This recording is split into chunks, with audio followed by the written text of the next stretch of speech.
Welcome to Going Over Our Friends, the internet's only movie podcast. Period. About Fred Olen Ray. Ellipsis. My name is Kennedy. Sitting across from me is Meredith. And today we are talking about a very special movie featuring one of the finest and most beloved actors of his or any other generation, Steven Segal. Meredith, what's the movie we're watching this week? This week, we're discussing Sniper, Special Ops, a 2016 action movie starring Steven Segal. Maybe. Kind of, yeah.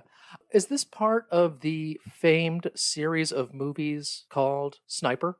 I could not imagine so. I'm not familiar with that movie series, but what we watched did not appear in any way to be continuing a story or setting up another story. Yeah, no, it is not related. There is a whole film series called Sniper that started in 1993 that is somehow secretly run. I believe the 9th movie is coming out this year, and there is going to be a 10th movie eventually, too. Well, I'm really excited to dig in and do a little compare contrast, maybe in a future episode. Yeah, we'll have to do a very special Sniper, because none of those are Fred Olen Ray movies. Near as I can tell, they're not directed by anybody. Oh no, Craig R. Baxley. Craig R. Baxley directed the one in 2002. He's one of those guys that was a stuntman turned director, and that's always the best kind of director, right? Because like stuntman turned director, they gave us such films as Roadhouse. I love Roadhouse. It's the greatest movie of all time. Yeah, and let's see. God, I know I've seen his name before. I'm completely distracted talking about an entirely different movie now because that is just how fascinating the career of Steven Seagal is. All right, so yeah, we're talking about Sniper Special Ops, though, which is at its own level. Don't worry. You know you're in for a good movie when you start with 15 bad company logos just with their CGI animations appearing on the screen of the production companies in this movie. It's just like one after the other after the other. It's like everybody that gave, I'm assuming, about $12 to make this movie gets their time in the sun, as it were. It did seem a little excessive. But then again, I feel that way whenever I watch an HBO show. Like if you watch The Last of Us, there are 2 actors in the opening credits of The Last of Us because everyone else is introduced and then immediately killed. But then there are like 15 producers. They just keep on crediting all the producers. I'm just like, oh, whatever. But then again, the show looks very expensive, so I'm assuming they're doing the most work. Yeah. But anyway, let's get into it. Sniper, Special Ops. This movie opens with a montage of news coverage about the war in Afghanistan. Immediately, we see Steven Seagal. He's a sniper. He's working with a team of middle-aged soldiers, including one called Sergeant Mosby. Sergeant Ted Mosby from How I Met Your Mother. Is it? No. Ted Mosby is the name of the character in How I Met Your Mother. We actually do have an actor from How I Met Your Mother in here, but I will point that person out later to you.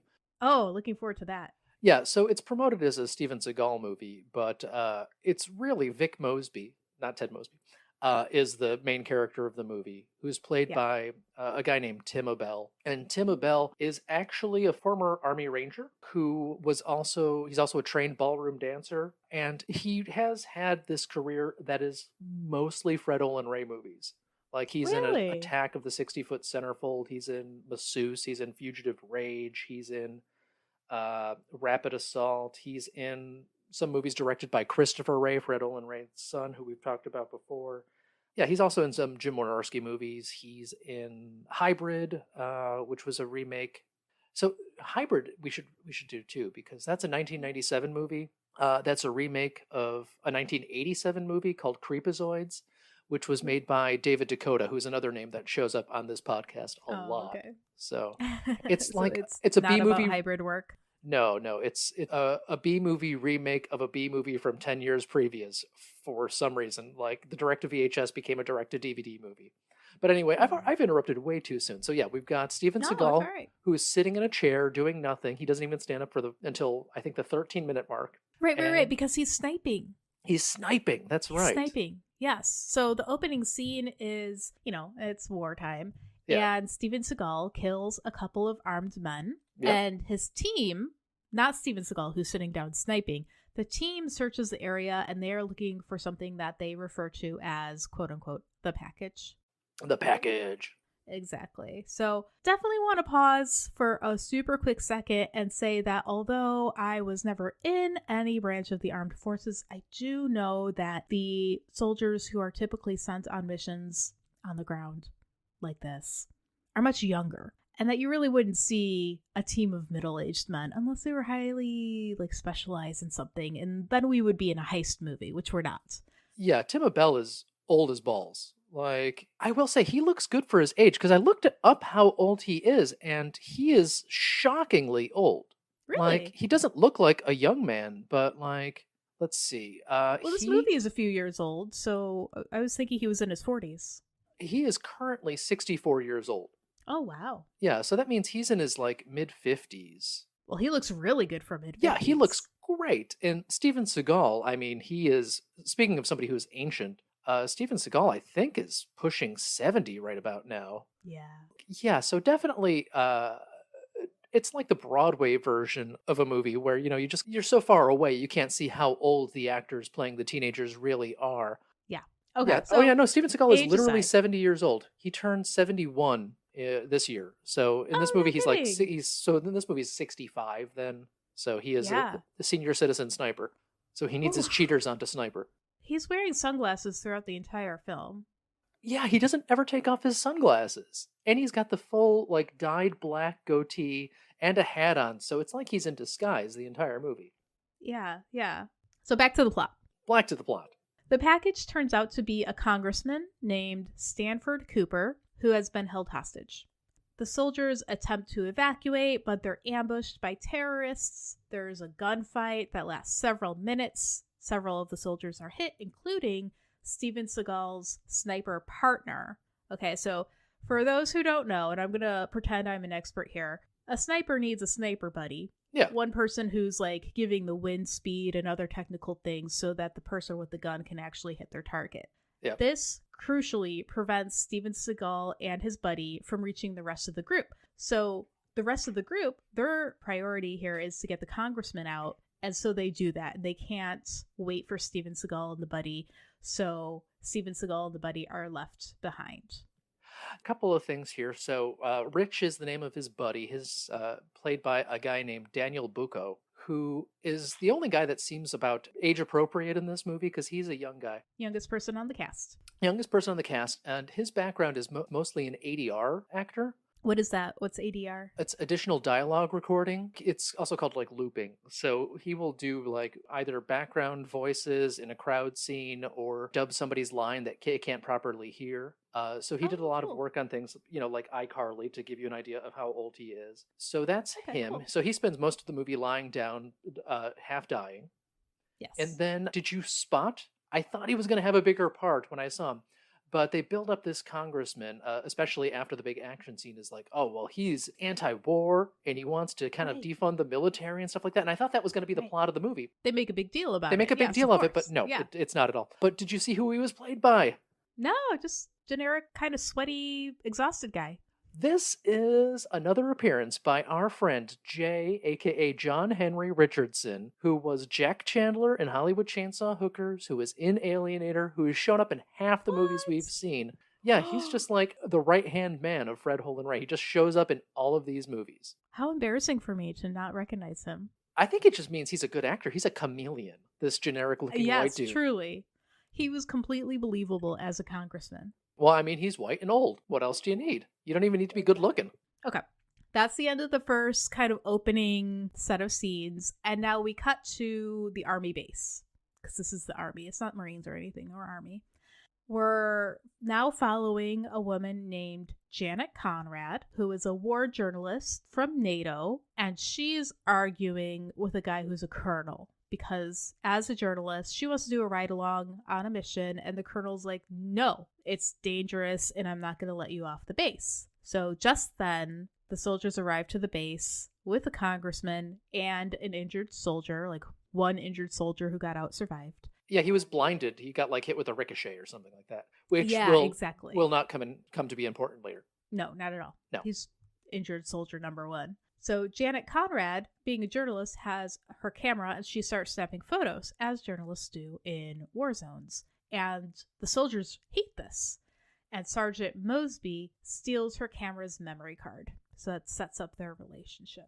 Yeah, they have a will they or won't they kind of like sexually charged relationship, even though like their mom and grandma age or mom and grandpa age respectively. Yes. So yeah, so Janet is played by Charlene Amoya. I Mhm. believe that's how you pronounce her name. I don't know if this is just how her face looks or if it's the result of plastic surgery. She has like a Joker smile throughout the entire movie almost. It's like she ate the Joker fish and she has the toxin and she cannot stop like her corners of her mouth turning up. But she's been in a Fred Olen Ray movie or two. She was in Royal Christmas on Ice with like Billy Baldwin and some other actors that you might know from things. Amazing. But her big known for is she was on 17 episodes of, I billboarded it already, How I Met Your Mother.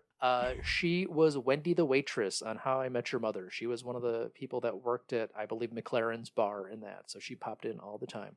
And then our other big Hollywood experienced guy is Dale Dye, plays Colonel Jackson, the old Army colonel. And this guy is a Vietnam vet. And Really? No kidding. Yeah, he has served as the military consultant on every movie. If you look through his IMDb, he was the military consultant on, deep breath, Platoon, Casualties of War, Mission Impossible, Night and Day with Tom Cruise. So that's 2 Tom Cruise movies right there. Starship Troopers, Under Siege 2 with Steven Seagal, Born on the 4th of July, another Tom Cruise movie, Invaders from Mars, the Toby Hooper movie from the 80s that nobody talks about. Yeah, so he was, I believe he was in the USMC, so he wasn't an Army guy, but we have Tim Abell as our Army Ranger, so we've got that branch of the military covered. He was even the military advisor on Forrest Gump, so like he's our 6 degrees of Kevin Bacon. He can be connected to anybody in Hollywood. That's incredible. Yeah, so he pops up as an actor in all these things too, but just as like, background actor or like guy in a suit kind of standing next to him. He acquits himself fine. He's not much of an actor, but he looks like a military guy because he is. I would not have pegged him as being old enough to have been in Vietnam. Yeah. So good for him. Okay.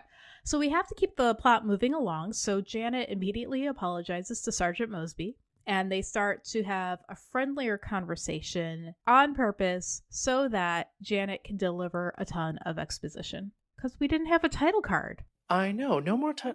It's ridiculous. Okay, so this is where the audience gets the information that Stanford Cooper, the congressman, wants to fund the military operation that they're all in. And from the way that she reacts, it's not public knowledge that Cooper was kidnapped. And so she's wondering, like, why is he here? Why would he be in the middle of an operation that he wanted to defund? It really feels like they're setting up a mystery and a bunch of other plot that they can do in case Steven Seagal doesn't show up and they need to pad out some extra time in this movie. Like, it feels like this is their contingency plan, is to have, John Henry Richardson step into a bigger part and have him be like a big bad at the end and have a different movie entirely. I like that take, because then you get into a situation like Clue where the movie can end in a variety of ways. It turns out that Sergeant Mosby is also curious about this fact, and when he delivers his report to the colonel, he asks a bunch of questions, and the colonel does not have answers. And then the colonel orders Sergeant Mosby to not go back to rescue Steven Seagal. Because Sergeant Mosby was like, yeah, we've got men left behind. Like, that's our next priority. And Colonel's like, nope. Okay. Instead, it turns out there's a critical shipment of supplies for the whole base that's been delayed because the truck it's on broke down. And the Colonel says, your top priority is go out and get this truck working again so that we can get these supplies. So this is now what they're doing. So Sergeant Mosby has his orders. Yeah. Janet wants to go on a ride along, and she's like listening in. She's like, oh, great. I'll just go on this mission. So she is a stowaway on the truck that they take out to go rescue the supplies.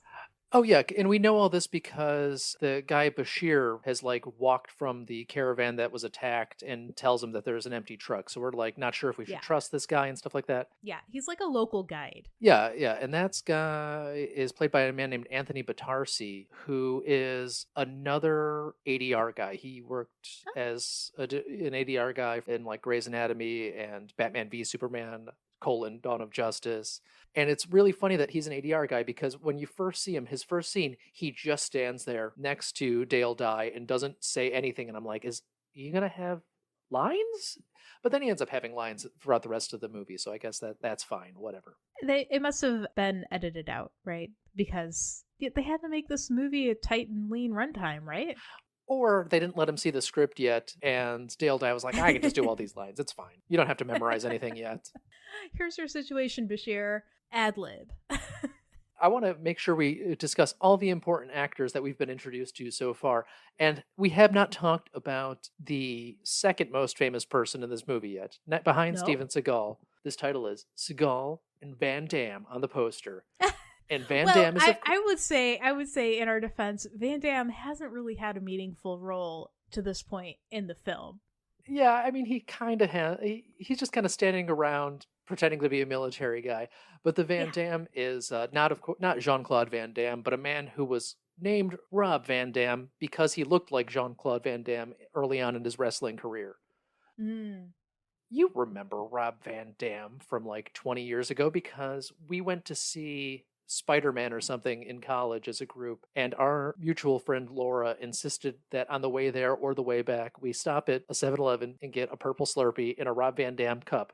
I do remember that. Oh my Yeah. God. I don't remember that movie, but I remember Laura and her purple slushie. Yes. Yeah, she wanted a purple Slurpee in a Rob Van Dam cup. Oh my God. Does she still have that cup? We have to ask her. I mean, it's a collector's item right now. It's probably worth like $1 billion.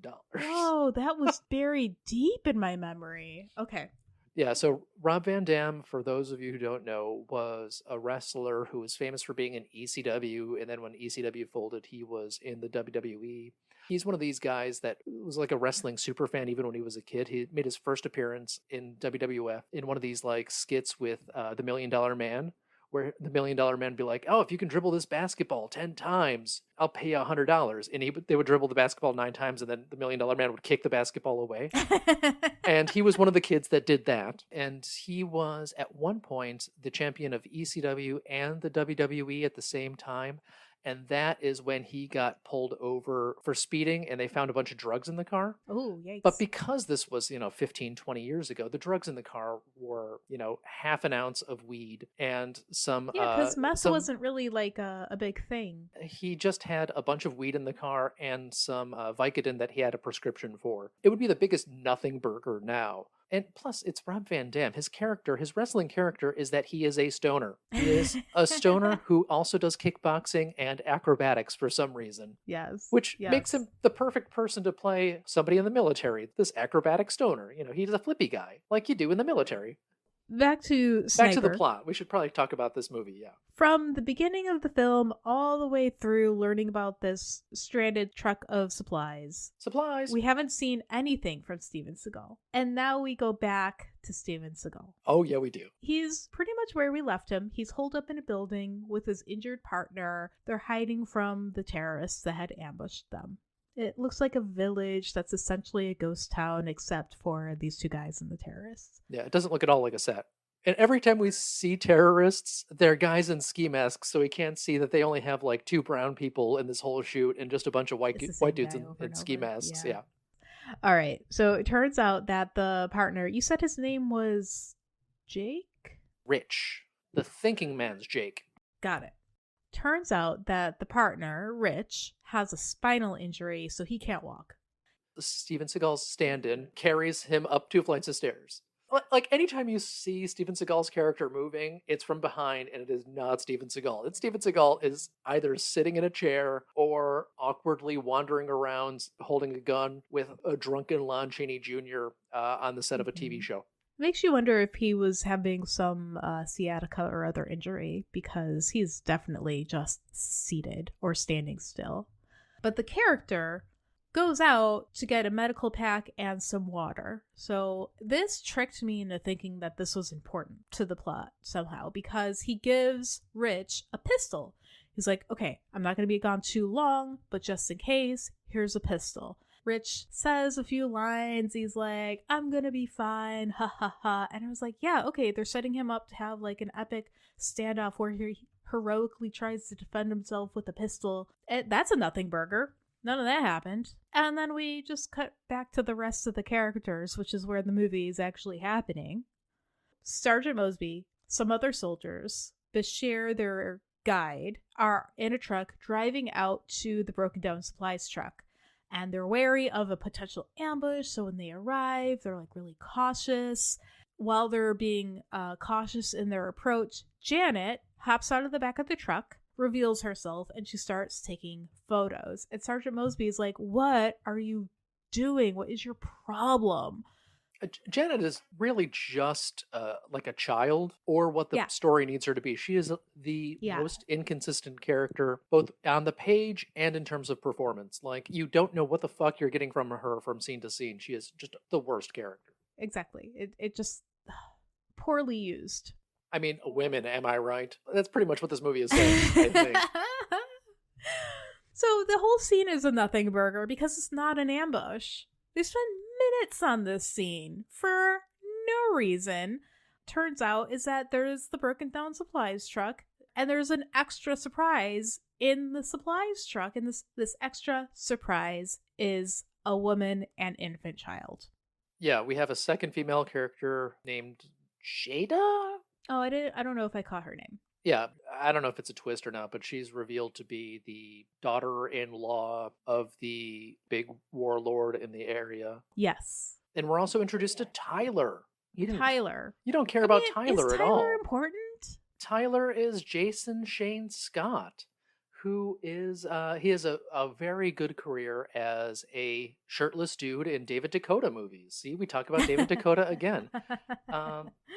He is also big time for people our age because he was in not one, but 2 Aerosmith videos, okay? I don't think he was in the like Liv Tyler, Alicia Silverstone ones, but he was in Hole in My Soul and Love Is Hard on Your Knees. Like, so back when Aerosmith videos were a thing that people watched. Got it. I was actually going to ask you if it was the Liv Tyler, Alicia Silverstone one, because that's I saw that one. Oh, see, I know all the important questions that you're going to ask. Yeah. No, but now he shows up in all the David Dakota, well, not all of them, but all the Vivica A. Fox David Dakota movies, like The Wrong This or The Wrong That. Nice. Okay, so Tyler is the guy who drives the supplies truck. So he stayed with the truck, and it's Tyler's fault that we have this additional woman and infant child because she kind of like ran out in front of the truck and evidently begging for help. There's a language barrier. So he's like, I couldn't leave her behind. And Sergeant Mosby's like, well, you could have, and that would have been more secure, but you didn't, so we have to roll with that. Sergeant Mosby tells a fellow soldier named Detroit to fix the truck. Yeah, Detroit is his nickname. I think that guy's name is Jennings. It doesn't matter. His name's Detroit. His name is Detroit because, yeah, he can fix a car. Exactly. And Michael, he's like got long hair, but be? he's also balding. Oh, yeah. I don't think I've got such an amazing nick. Come on, like, you're in this movie. You are a middle-aged guy, soldier. That is true. I am fighting a middle-aged in guy. Afghanistan. So, exactly. So it's perfect. So if you got scooped up in the draft tomorrow and we re-engaged in Afghanistan for some reason, your fellow middle-aged soldiers would give you a nickname. And what would that nickname be? Glasses. I wear glasses. No. That's my nickname. Boom. No, they'd probably call you a movie. They'd call you something like IMDb if they were getting fancy. Oh, I have been called Wikipedia at 2 different jobs, so that's there you go. All right. Okay, so Detroit's fixing the truck, and Wikipedia is partnering with me on this podcast. Okay, so our friend Detroit has done a bunch of these like no budget movies. He was also in a Christopher Ray movie with an all-star cast. It was called Circus Kane. Kane, like, you know, the wrestler Kane, tying into RVD, who was on a tag team with Kane. But that movie not only starred Tim Abell, our hero in this movie, as a guy named Balthazar Kane, but it also starred Richard Mall from Night Court, Bull from Night Court. Wow. And Jonathan Lipnicki. Do you remember Jonathan Lipnicki? No. Jonathan Lipnicki was the kid in Jerry Maguire who said the human head weighs 8 pounds. And he was like, that kid. He was that kid for like a minute. And now he's, 30 or 40 years old or whatever. And apparently still making movies, but not ones that people see. Oh, bummer. Well, hopefully he's happy. I mean, how could a movie named Circus Kane be bad? It sounds like it's got a built-in soundtrack and everything. I'm excited about it. Yeah, we should watch that one. I mean, it's a Christopher Ray movie. That should count. Yeah. So I'm sure it's available on Tubi or Freevee or one of those Mhm. ones. So, yeah, so there's not a lot of plot to get in the way of the story here. So that is why we're taking a Oh. lot of asides this episode. But it's such, Yeah. these characters are so dense.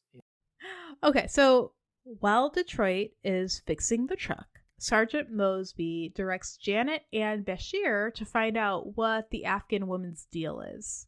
And essentially, like, Bashir speaks a bunch of languages, so Sergeant Mosby's like, figure it out. I'm like, okay. And then he goes to Janet, he's like, you're a woman, make her feel safe. He was like, okay, great, thanks.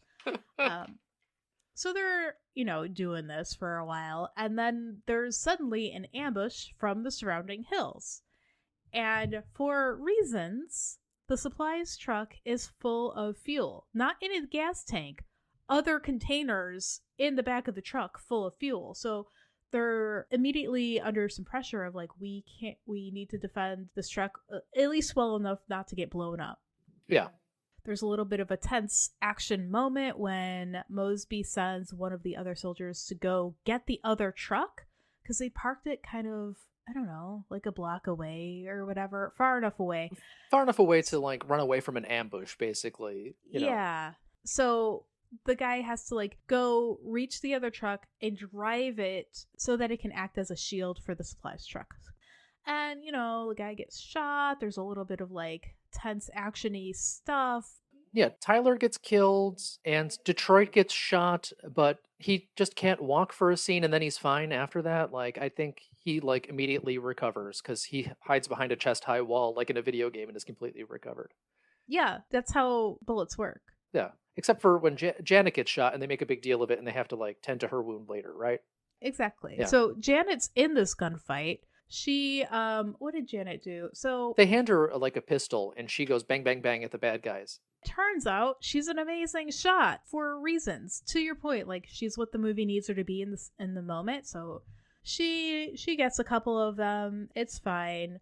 But then the bad guys see that, our friend, who I'm going to call Jada, I'm not sure if that's her name or not, is the daughter-in-law of the big bad guy. So they just kind of wander away. The bad guys just stop shooting all of a sudden, and then everybody's They see safe. her, and then they're like, oh, we can't hurt this person, and then they retreat. Yeah. Yeah.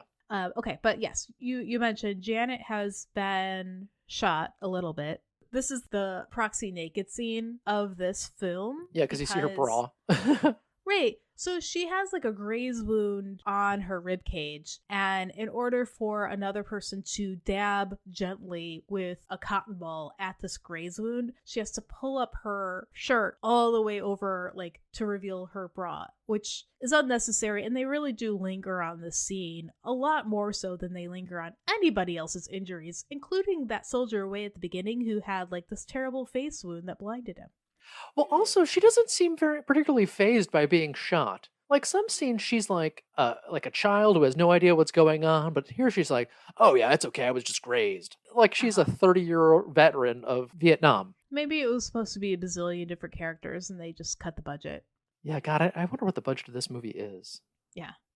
Back to Steven Seagal and Rich. Just want to point out, I'd basically forgotten they were characters in the movie by this point. They start making their own plan to get themselves out of their situation. They've concluded that nobody's coming back for them and that they're on their own. But it's Rich that does most of the talking, because all Steven Seagal does is like, "Yeah, brother, we're gonna get through this." He has about 10 minutes of screen time, and I think there's probably 11 minutes worth of footage of him that they shot. He is like, "I'm sitting in this chair, I'm gonna meander around, I'm gonna whisper all my lines like this." He talks like he was born on the bayou. He is from Michigan. He is from Lansing, Michigan. Really? Yeah, I mean, he grew up in California. He had that reality show where he was like deputized in New Orleans and something like that. But he talks like he grew up in the swamp. "I guarantee it's gonna happen." When he's not pretending to be Asian or Russian, he's pretending to be a Cajun now too. Hey, all the world is a stage, and this guy is an actor. He lives that performance. Yes.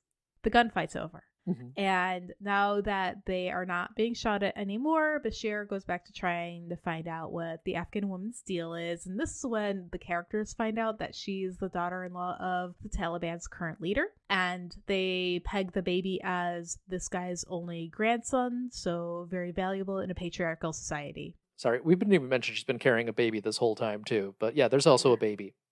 They don't show the child's body or face ever. They just have some sounds of the crying infant, which is fine. She's got a blanket that is Yeah. baby shaped-ish. Yeah, there's probably a doll in there. Turns out she's been whipped and she's on the run. So Sergeant Mosby therefore says she is worth her weight in gold. And he hatches a plan to use her and the child as a way for the group to go rescue Steven Seagal and his partner Rich without risking another gunfight. Because their idea is that the terrorists are not going to want to risk shooting their grandson. And so they'll be able to use this as leverage.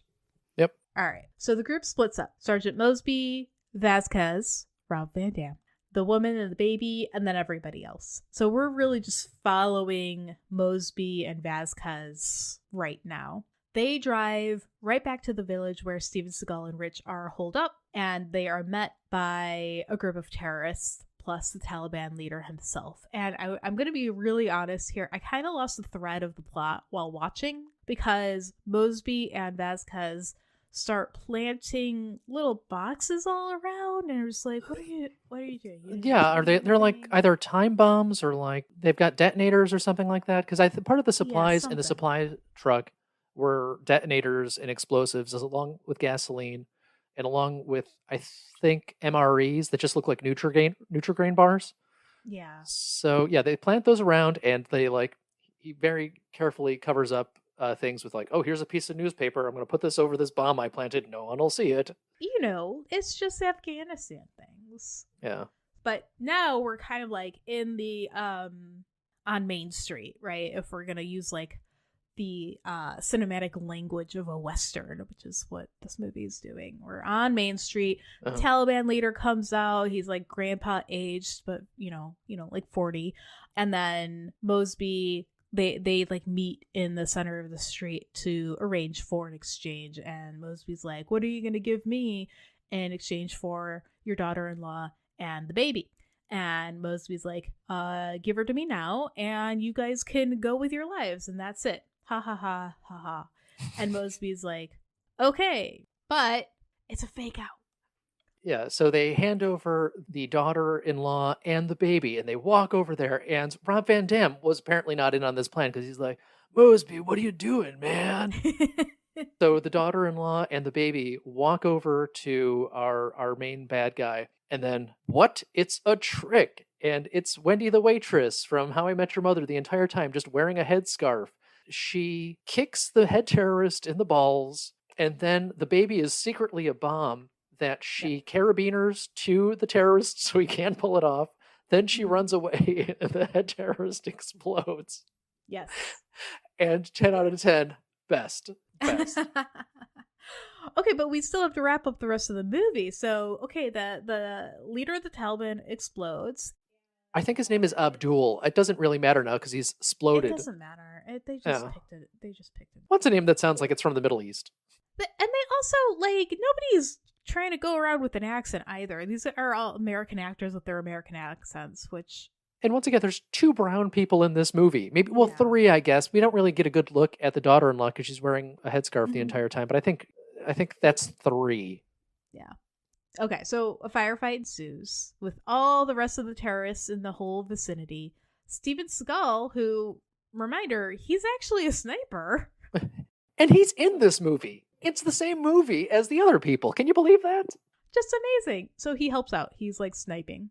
Great. Yeah, awesome. and they've got like walkie-talkie banter of like, oh, you gotta owe me that $60 you owe me. I'm gonna shoot this guy. So he can't die because there's a bet in play, obviously. Steven Seagal spotted all those explosives that Mosby and Vasquez had planted earlier, so he shoots all of them, and the entire village, except for our guys, blows up. Like, how does Steven Seagal know? Like, he wasn't told where they were. It's like a video game and they were glowing red so he could shoot them. It was so...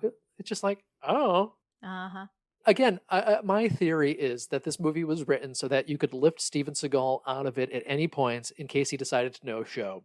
So I would like to say the wrap up of this movie is like Steven Seagal saying, "All right, good job, brother," and like shaking hands with our entire cast like he's meeting them for the first time. Except you don't actually see Steven Seagal and the actors in the same shot. You see a Right. body double and Steven Seagal and a body double and the other actors. Yeah. Again, Steven Seagal was on set for 11 minutes of this movie, and then he went the fuck home.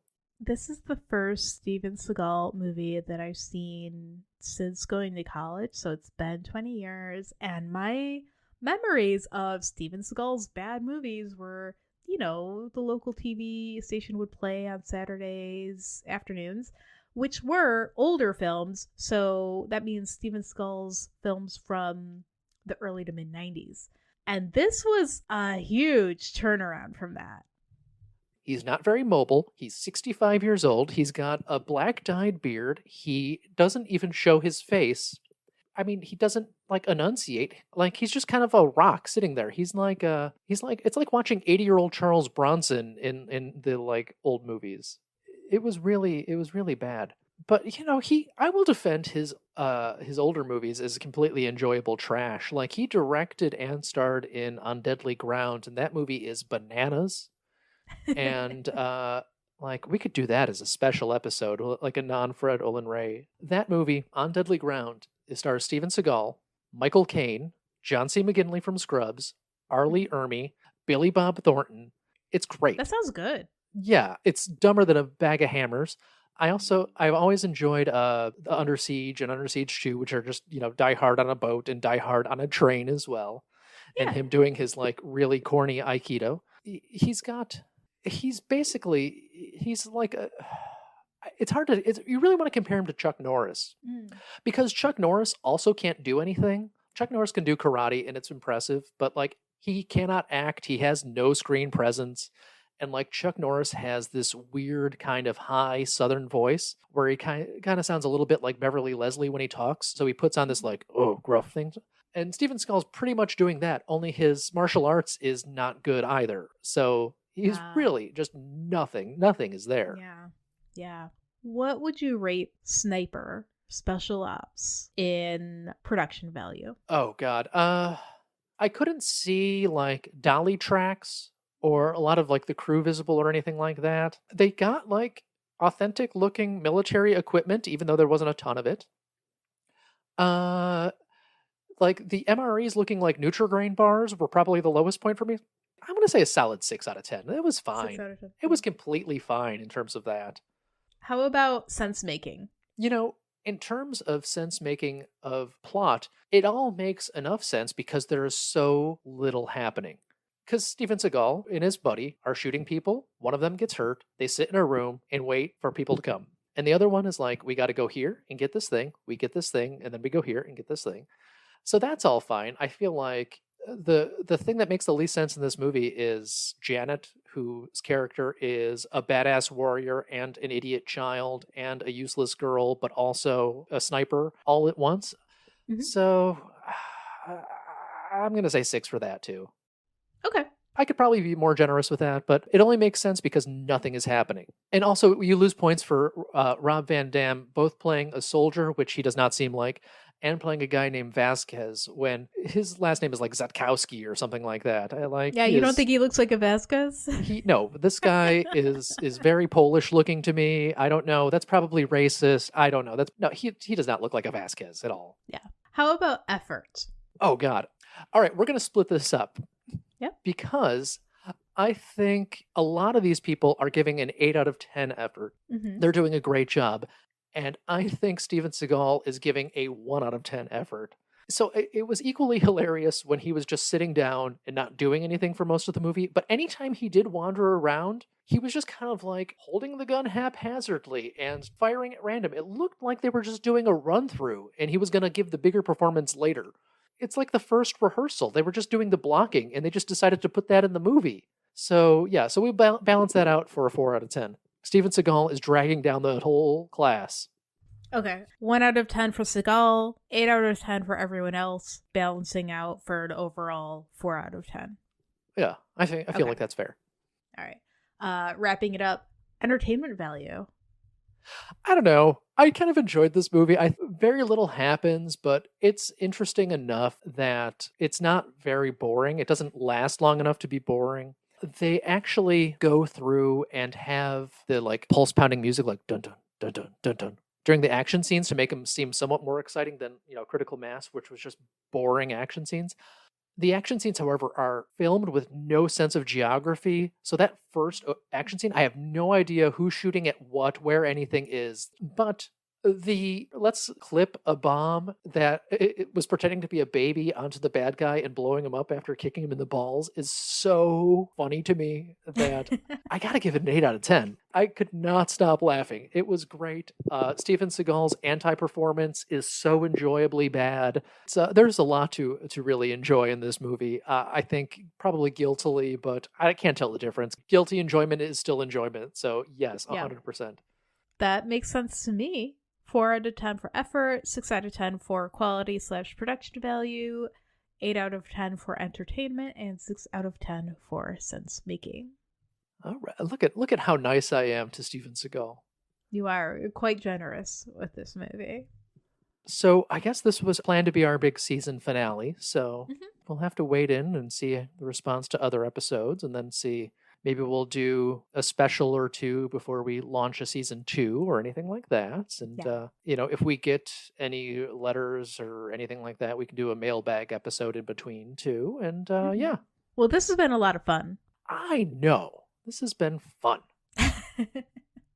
And I've got production meeting stuff to talk to you off air too. Okay. All right. Well, we'll do that. And thank you for listening to season 1 of Going Over Our Freds. And buy a shirt. Why not? TeePublic, they're cheap. Subsidize our bandwidth costs. All right. Bye-bye. Bye.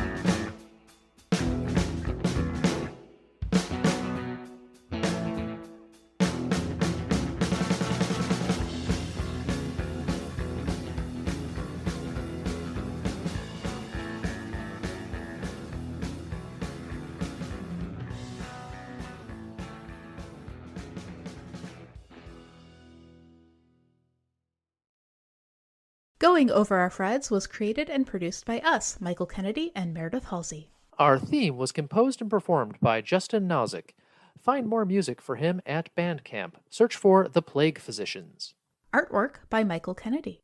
Special thanks to everyone who helped make the season possible, including the friends and family who let us watch these movies instead of this year's Academy Award nominees. And thank you for listening. If you'd like to hear more from us, subscribe to Going Over Our Freds on your favorite podcast app. Follow us on Twitter at Goof Podcast, and find us on Instagram at Going Over Our Freds. This podcast is for entertainment purposes only. For questions, comments, and complaints, email us at goingoverourfreds@gmail.com. Thanks.